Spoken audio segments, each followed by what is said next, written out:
Fala aí pessoal, beleza? No vídeo de hoje eu vou falar um pouco sobre ASP.NET Core, CQRS e Mediator, tá bem? Eu escrevi um artigo aqui, ó, uns dias atrás, e falando um pouco sobre CQRS e o padrão Mediator, né? Que muita gente tem associado os dois, e eu recebi várias perguntas nos últimos dias, né? Sobre o uso do Mediator, o uso do CQRS. E a gente até usa CQRS em vários cursos do Balta.io, na verdade, né? Acho que na maioria a gente usa CQRS. E alguns a gente usa Data Driven, né, para domínios mais orientados a dados. Quando a gente tem um domínio rico, normalmente a gente usa o CQRS, mas ele também não está estrito a isso, tá? Você pode ter um domínio que a gente chama de anêmico, né, uma modelagem mais orientada a dados, tá bem? Lembrando que a gente já tem os cursos Modelando Domínio Ricos, que está gratuito.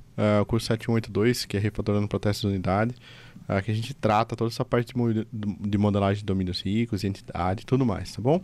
Então o artigo tá aqui também, se você quiser dar uma olhada nele, beleza? Mas o que a gente vai fazer aqui hoje é implementar um pouquinho o uso, né, do CQRS, entender um pouquinho mais do CQRS e do Mediator, né? O que faz cada um desses caras, por que eles são uma combinação bacana ou não, né, de trabalhar junto, tá bom? Eu vou navegar para minha pasta aqui, cd, c2.dev. Tô com .NET, nem sei qual a versão que eu tô usando aqui, acho que é 3.1.201, tá bom? Então se você quiser executar nessa mesma versão, mas acho que a 2 para cima, acho que já vai funcionar aqui para o nosso exemplo, tá? Eu vou executar aqui um .NET New Web API -O, né, para ele criar o projeto pra gente, e vou chamar isso aqui de shop para seguir a nomenclatura que a gente tem no artigo lá, beleza? Vamos entrar aqui no nosso shop e dar um code ponto pra gente abrir o Visual Studio Code nessa pasta aqui, tá? Vou criar tudo dentro do mesmo projeto aqui, mas eu vou separar as pastas como se fosse um domínio, num projeto separado, só pra gente ser mais pragmático aqui, tá? Vou deletar esse Weather Forecast aqui. Vou deletar o meu Weather Forecast Controller, que eu não quero ter ele aqui também, tá bom? Então vamos adicionar os itens do C# aqui que o Visual Studio Code sempre pede, e vamos começar criando a nossa pasta aqui como se fosse o domain, né? O nosso domínio aqui, que é onde a gente vai tratar a maioria dos casos da nossa aplicação. Tem um ponto que é muito importante aqui sobre domínio, né? Então o pessoal fala muito em compartilhar regras de negócio e tudo mais, e a gente separa em projetos normalmente, né? Porque você pode ter uma API, né, que vai consumir seus dados, expor seus dados, né? Na verdade, consumir seu domínio, expor seu domínio de alguma forma, mas você pode ter um job, qualquer coisa que rode, que também execute seu domínio, né? Depois você pode pegar seu domínio, por exemplo, você pode colocar dentro de um pacote no NuGet, distribuir para sua empresa, né? Então, tem N vantagens de você separar num projeto, tá? Não é pura frescura. Particularmente, eu tenho normalmente 3 projetos aqui. Eu tenho um projeto de domínio, projeto de infraestrutura, projeto de API. Não gosto de criar muitos projetos na minha solução aqui, não acho necessário, tá bom? Vou criar aqui o entity. Na verdade, assim, a entidade aqui eu vou até deixar de fora. Eu vou começar direto pelo comando, tá? E depois eu vou deixar no handler lá algumas anotações pra gente fazer, tá? Mas eu vou colocar aqui inicialmente só no domain. Eu vou colocar os commands, tá? Que são os meus comandos, barra requests, barra create customer request.cs, tá bom? Então esse é o primeiro item que eu vou criar aqui. A estrutura de código nossa, quando a gente trabalha com CQRS, com Domain Driven Design, qualquer coisa que seja, ela vai ficar mais extensa, tá? Do que se você trabalhar só com Data Driven. Eu acho que não tem como melhorar isso, porque a estrutura é a organização da aplicação, né? Então lembra que você pode segmentar o domínio em contextos também, tá? Então esse aqui é um shop com contexto de loja simples, tá bom? Mas você podia segmentar no account, que é a sua conta do cliente. Você podia segmentar também na loja, né? No back office, no storefront, que é a frente de caixa, e por aí vai, tá bom? Bom, basicamente a nossa aplicação ela tem 2 estados, né? Ela tem entrada, request, e saída, que é o response, tá bom? Em algumas vezes, a resposta que a gente vai dar para o cliente, né, para quem está consumindo a nossa API, pode ser simplesmente uma string, tá? Pode ser, por exemplo, cliente cadastrado com sucesso, uma coisa do tipo assim, tá? Para ilustrar aqui, eu vou criar request e response como se fosse uma mensagem mais elaborada, tá? Então, o comando no CQRS, ele representa uma ação, tá? CQRS, só contextuando, né? Eu falei CQRS e não falei o que é, né? Mas é a divisão da nossa aplicação por leitura e escrita, tá? Command Query Responsibility Segregation, né? Segregação de responsabilidade por leitura e escrita, por comandos, né? E queries, né? Consultas e ações que a gente tem na nossa aplicação. Se você for pensar com a aplicação num todo, né? Se pegar um e-commerce da vida, por exemplo, tem muito mais leitura do que escrita. Então a galera passa horas lá no carrinho de compras e só finaliza, né? Então fica lendo os produtos e só finaliza, né? Só escreve na compra no final, né? Então a gente tendo essa divisão fica melhor para a gente organizar a aplicação. Tem casos do CQRS que você tem até um banco para leitura e um banco para escrita, né? A gente consegue chegar nessa divisão de código. E fora que também a gente não está expondo sempre as entidades aqui como resultado como resultado de entrada e de saída, tá? Então, às vezes você tem um customer que ele tem 10, 20, 30 propriedades, tá? Isso não é legal também, tá? Segmenta sua entidade, quebra em objetos de valor. Se você nunca ouviu falar sobre Primitive Obsession, dá uma olhada no curso 1975, que eu falo sobre isso também. Mas vamos supor que você tem um cliente com 10, 15, 20 propriedades, tá? Então, a entrada sempre é um cliente, a saída sempre é um cliente, né? Quando você estrita isso, né, na sua aplicação, fica ruim, porque a entrada sempre vão ter dados que nulo, né? Ou às vezes você tem uma propriedade lá que vai ser obrigatória o usuário preencher antes de enviar para a API, e você não vai fazer nada com a propriedade, e na saída a mesma coisa, tá? Às vezes é até pior, às vezes eu vi casos, por exemplo, usando o ORM, Entity Framework, coisa do tipo, que a pessoa faz um request, e na hora de fazer um response, né, uma resposta, pega todas as propriedades do cliente, né, e depois dá um new, né, faz um new object ali para mandar para a tela. Ou seja, ele está filtrando, ele já pegou os dados do banco, né, já fez o select no banco de todas as informações, e ele só está filtrando em memória para jogar para a tela, uma coisa que é desnecessária, tá? Então, assim, no CQRS a gente consegue ter os comandos, a gente está fazendo a parte de escrita aqui de commands, né? Então a gente consegue ter a entrada e a saída, tá? Então eu vou colocar o namespace aqui, shop.domain.commands.requests, tá bom? Nos namespace você pode, no namespace nas pastas depois no projeto final você pode ser mais pragmático, tá? Eu tô colocando aqui só como exemplo, obviamente você não vai colocar esse código aqui em produção, tá? Public class create customer request, tá? Então isso aqui é uma requisição para criar um cliente. Então vamos supor que para criar um cliente eu preciso de um string name e preciso de um string e-mail, tá bom? Então preciso desses dois itens aqui para criar um cliente. Depois aqui nos commands a gente vai ter um novo arquivo que vão ser os responses, tá? Que são as respostas. Create customer response.cs, tá bom? Então isso aqui vai ser a resposta. Então tá bem ilustrado aqui, ó. Você tem uma requisição e você tem uma resposta, tá? Então, a resposta dessa criação de um customer, né, o create customer response, tá, vai ser o nome do cliente, o e-mail, mas eu vou pôr aqui também o ID, né, que é um guide, que a gente vai gerar automaticamente aqui. Eu vou dar um Ctrl ponto para importar o system aqui, tá? Então, o ID que gerou do cliente eu vou retornar ele para a tela. Eu vou colocar aqui também, ó, para ilustrar melhor, on date time date, tá? A hora que esse cliente foi gerado, tá bom? Então, pegar uns exemplos mais práticos aqui. Nos cursos, por exemplo, eu tenho um generic response, que é uma resposta genérica que eu sempre mando. Então você pode ter uma resposta também genérica, até para padronizar o retorno da sua API. É legal, tá? Bom, dado um request, né? Então vai vir uma requisição para a gente, com o nome e e-mail do cliente. A gente tem que cadastrar um cliente no banco, por exemplo, tá? E fazer uma resposta, tá bem? Isso aqui dentro do CQRS, ele é tratado dentro de um cara chamado de handler. Então a gente tem handlers / create customer handler, por exemplo, tá bom? Tem curso também que eu faço um handler só por entidade, tá bom? Varia do que você de como você quer trabalhar, tá bem? Essa classe aqui, ó, eu vou chamar ela de Create Customer Handler, tá bom? Ela vai ter um método, tá?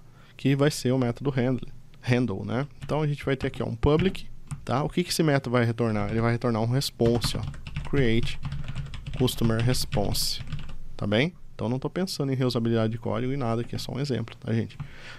Vou chamar ele de handle, tá?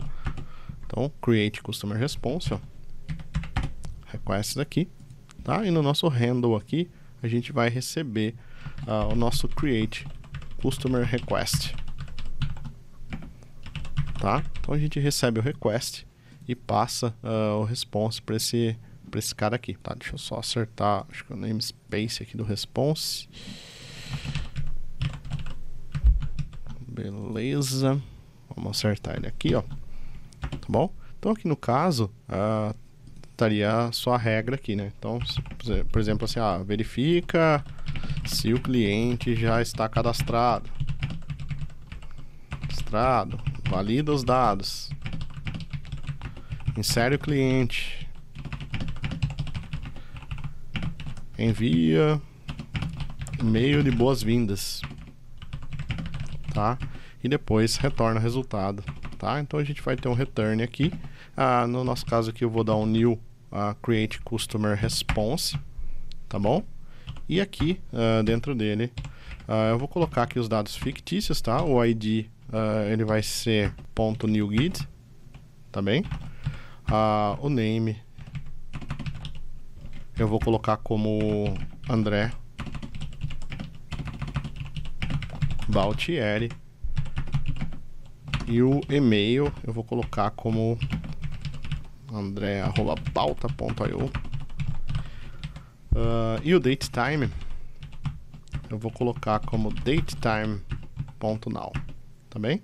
Então são essas informações aqui. Então, vamos supor que você fez todas essas validações aqui, então aí entra o conceito de repository pattern, várias outras coisas que a gente tem, e ele está retornando um response aqui pra gente, tá?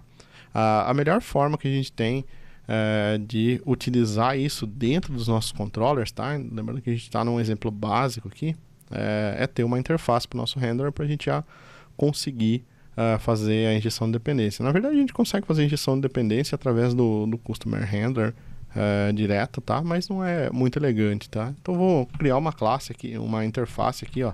I create a Customer Handler, né? .cs. Na verdade, teria que ter criado a interface antes, né? Não depois. Vamos colocar aqui como uma interface. Ops. Tá? E vamos tirar esse public daqui e vamos tirar o corpo do método daqui, tá bom? Então a gente tem aqui, ó, uma interface I create customer handler, tá bem? E a gente tem aqui um create customer handler que vai implementar essa interface, tá bom? Então, conceito básico aqui, a gente sempre depende de abstração nas nossas dependências e nunca da implementação, tá? Então, a implementação é a classe e a abstração é a nossa interface, tá bem? Vamos para o nosso controller, então. Criar um novo controller aqui, chamar ele de customer controller.cs, e aqui a gente vai ter o namespace shop.controllers.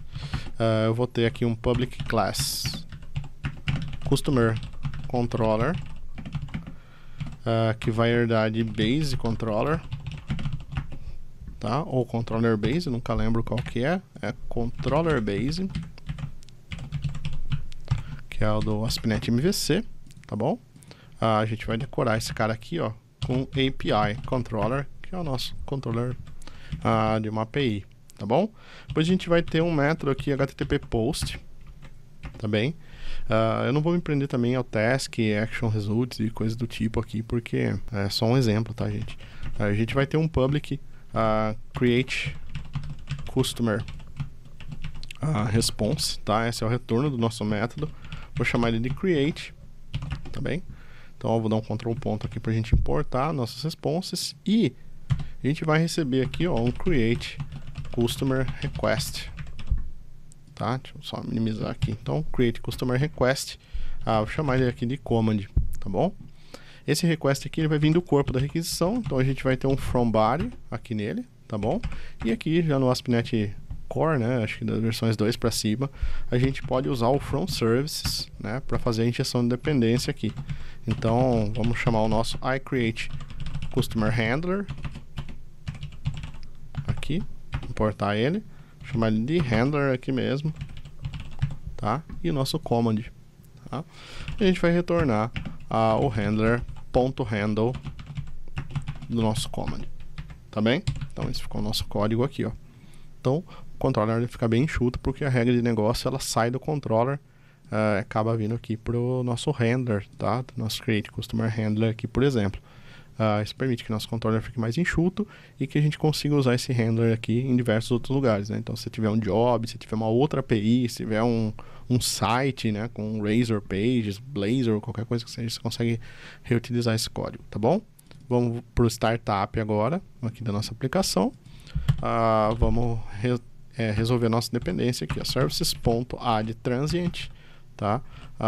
iCreate customer handler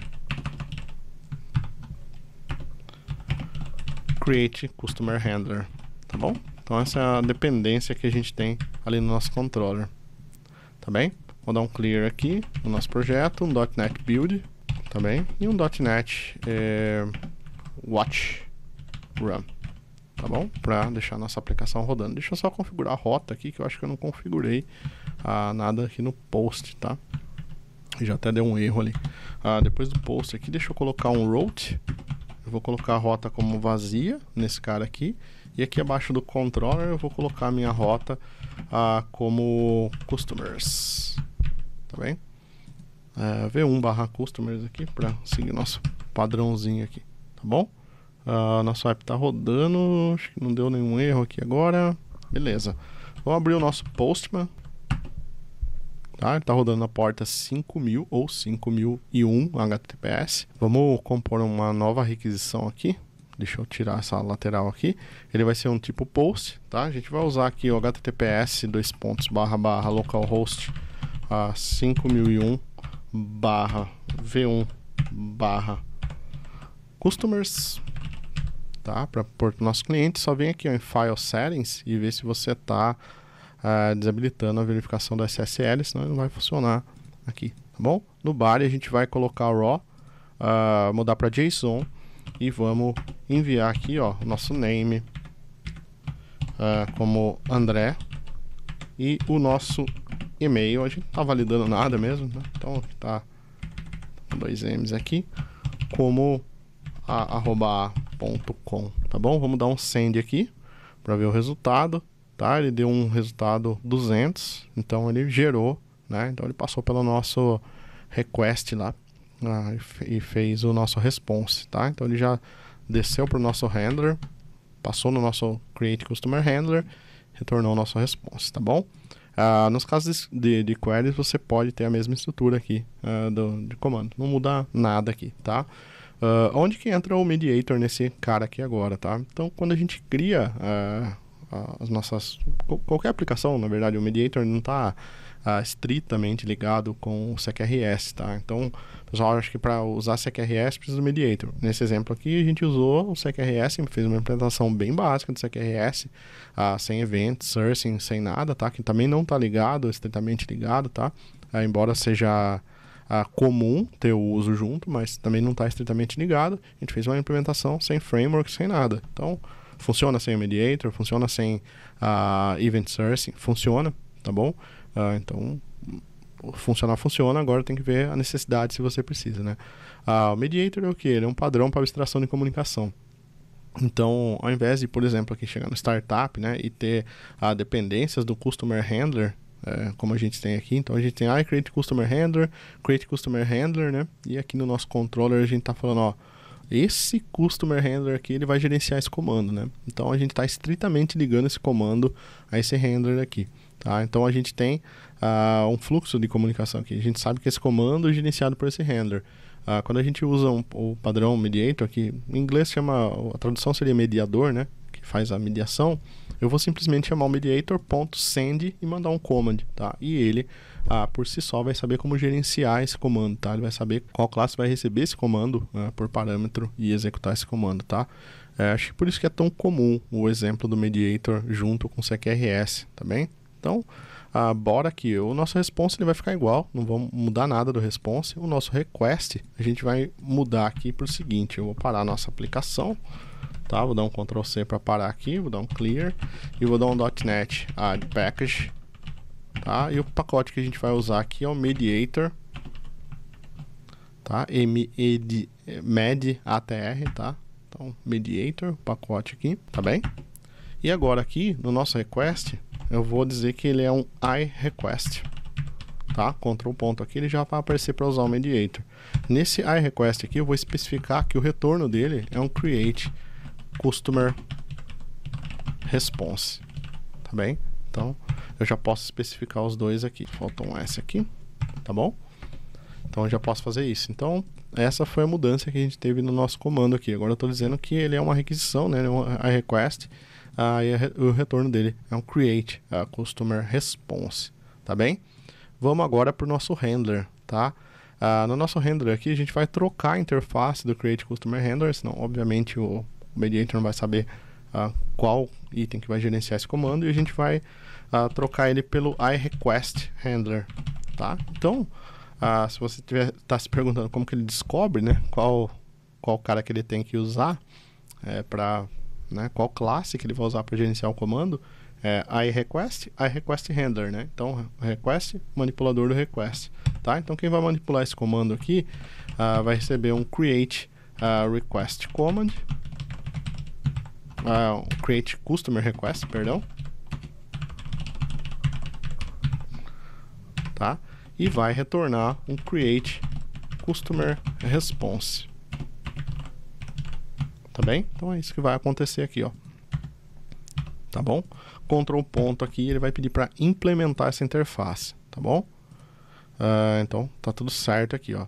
Se você olhar, ele criou um método chamado handle também, e ele criou aqui um customer request chamado de request, tá bom? Só que ele passou em adicional aqui um cancellation token, tá? Pra gente poder cancelar essa requisição, caso a gente não queira. Então, vou copiar esse conteúdo aqui, vou colar ele aqui embaixo, beleza? Só que como isso daqui é um task, tá? Eu não posso retornar um customer response direto, tá? Então, eu vou colocar aqui var result igual new create customer response, e aí eu vou dar um return task.fromResult do nosso result, tá bem? Então ele vai retornar o nosso resultado aqui. Então isso aqui é um task do nosso resultado, tá bom? Vou remover esse método aqui de cima, que a gente não vai usar mais ele, tá bem? Então o nosso handler aqui, ele já está criado. Então essa foi a adequação que a gente fez, tá? Por isso que é importante aprender o mediator, aprender o CQRS antes, tá? Eu vou até deletar essa interface aqui, que a gente não vai mais usar ela, porque agora a gente não vai mais precisar especificar no startup, tá? Que a gente tem esse iCreate Customer Handler aqui para esse cara. A gente vai precisar só adicionar a referência do mediator aqui, tá bom? Então, vou abrir novamente meu console aqui, tá? Eu copiei esse pacote porque eu não lembro o nome dele, porque é muito grande. .NET Add Package mediator.extensions.microsoft.dependency injection, tá?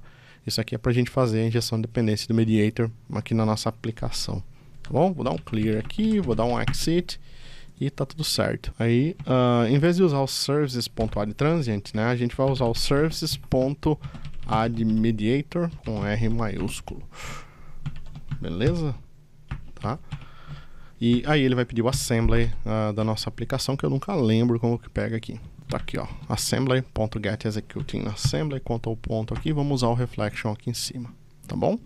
Então, assim que a gente resolveu a dependência do mediator aqui, beleza? Agora, no nosso controller, ao invés de chamar o iCreateCustomerHandler, né, a gente não precisa disso, a gente pode chamar o iMediator, tá, direto. Então, ó, iMediator, vou chamar ele aqui de Mediator também, né, para usar o mesmo nome. E aqui a gente vai ter o Mediator, só que ele não vai ter o método handle, ele vai ter o método send, tá bom? E a gente vai mandar o nosso comando aqui para lá, tá? Só que, obviamente, a gente não pode a retornar diretamente esse comando aqui, tá? Deixa eu converter esse daqui para um task, tá bem? Porque assim acho que vai ficar mais elegante do que usar o sync await ali, tá bom? Então, refatorando nosso controller, ele ficou aqui com o mediator, né? Agora fica muito mais fácil a gente, por exemplo, criar um controller base, né? A gente já tem um controller base aqui, criar um base controller, por exemplo, que chama o mediator de qualquer comando que recebe, que valida qualquer comando que entra, né? Coisas do tipo. Dá pra gente ir melhorando bastante o código com essa abstração que a gente teve, tá? Vou dar um .NET Build aí, aqui novamente, para ver se não quebrou nada da nossa aplicação, e vou executar um .NET Watch Run, né? Não Watch Run, tá bem? Vamos pro nosso controller aqui, vamos fazer a mesma requisição para lá, tá? E novamente a gente teve o status 200 aqui, ó, com as informações do nosso customer aqui. Então o nosso app tá todo funcionando com o Mediator aqui, tá? Então esse foi um exemplo básico de SecRS com Mediator aqui nas APIs do ASP.NET Core, tá bom? Ainda tem um lance sobre o Mediator, né? Que existe um princípio que é o Dependency Explicit Principle, que fala pra gente explicitar sempre as nossas dependências, né? E não esconder. O lado ruim dele é que se qualquer dependência que ele não consiga achar, ele vai dar um erro em runtime aqui, né? Se você, por exemplo, assim, se você esqueceu de referenciar alguma coisa aqui, você tem um tempo de compilação, né, que é muito mais ágil pra gente do que o runtime, que vai cair na hora que alguém executar a API, entendeu? Então tem esse downside aqui, como tudo no mundo nosso, tá bom? Então é isso aí, pessoal, espero que vocês tenham gostado desse vídeo, um abraço e até o próximo.